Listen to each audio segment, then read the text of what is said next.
Makakaganti rin ako ng todo, RJ. Sa susunod, sa ulo mo talaga tatama to. Grabe namang ginawa dito sa opisina mo. Sino may gawa nito? Ako, may alam ako. Sino po?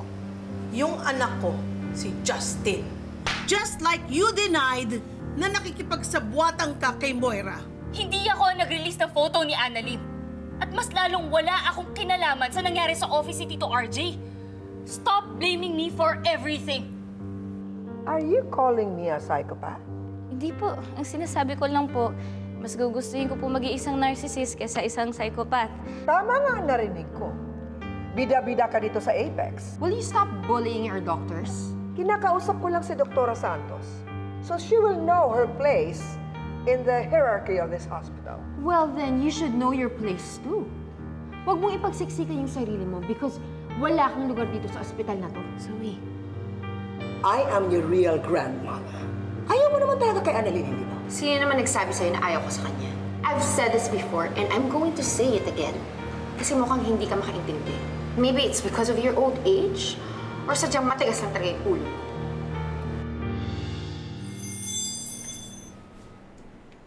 Ma'am, kain pa muna kayo. Thank you, Lynette. Kain na. Oh, I heard. Kahapon daw, you had a row with the mother of Moira. Diyan daw, sa may ER, nagkasagutan kayo. Anak, totoo ba yun? Sinagot-sagot mo yung lola ni Zoe? Anak, mas nakakatanda yun sa'yo. Nay, hindi ko naman po siya binastos. Sinasagot ko lang naman po yung mga tinatanong niya sa akin. Yun. At nabalitaan ko siya nga daw ang walang maisagot sa'yo. Good job, Annalyn. At least hindi ka nagpatalo sa kanya. Totoo nga po niyan, may nagtanggol po sa akin eh. Oh, talaga? Sino? Si Zoe po. Si Zoe? Nakakatuwa naman. Mas kinampihan ka pa kaysa sa lola niya. Well, you know what? We may have our differences. But I like hearing that Zoe stands up for you. Sa bagay, normal naman yun. Magkapatid kayo. So, dapat lang, you should have one another's backs. Ay, nako, malas lang nga ng pinsan ninyo na ligaw ng landas. Di ba? You know what, Annalyn? I have a favor to ask of you. Pwede bang huwag ka na makipagkita kay Justin? Because I believe she continues to do bad things behind our backs. She's worse than the mother of Moira. Kasi at least yun, kung makikipag-away, harapan.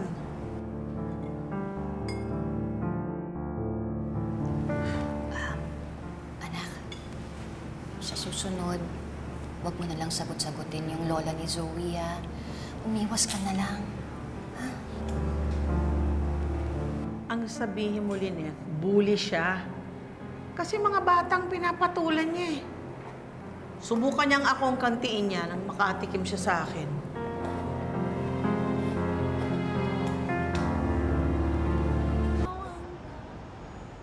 Masyadong mainit yung mata sa akin ni Giselle. Pati yung nangyari sa office ng dad mo, sa akin niya binibintang. Wala ka ba talagang alam dun? Ikaw lang naman yung gagawa nun eh. Dahil ikaw lang may galit kay Daddy. Sinaktan ko ba? Hindi naman, di ba? Huwag mo akong pinipiloso po. Sorry na. Nagbugal ako ng galit. Akala ko di makarating sa'yo eh. Wala. Siguro better nga na wala muna tayong gawin. And you still have a case to take care of. Yeah. And ikaw, busy-busy ka sa Lola Chantal mo. Balita ko, hindi mo daw siya gusto? Why? Ayaw mo ba ng kakampi? My lola is too vocal. Alam ng lahat na ayaw niya sa mga tanyag.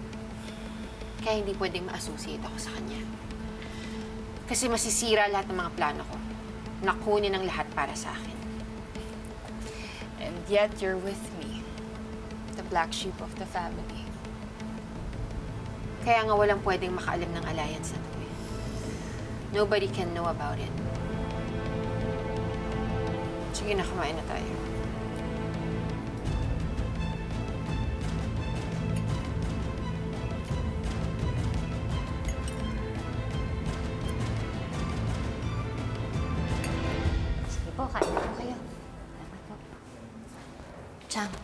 Rosa, alam nyo, hindi pa rin talaga ako convinced na si Justin, ginantihan si RJ, parang may mali. Oo nga eh. Parang, kung si Annalyn pa yon, maniniwala ako. Pero si Justin, kung si Justin yan, office ni Giselle ang guguluhin niya. Tama? Kasi Chang, alam nyo, galit na galit lang talaga si Ma'am Giselle kay Justin. Kaya sa tuwing may nangyayaring gulo, ang palagi na pinagbibintangan ay yung anak niya. Lynette, kung hindi si Justin, sino sa tingin mo ang pwedeng gumawa niya? Oo nga. Yung nanay ni Moira. Oo nga. Oo nga. Nakita ko ng litrato, no? Sa picture na picture lang, mukha talagang maldita. At saka diba, nung welcome dinner, diba inaway-away niya si Annalyn? Munti ka pa nga niya buhusan ng wine, diba? Baliw talaga, no? Mag-ina talaga sila ni Moira. Malamang siyang may gawa nun.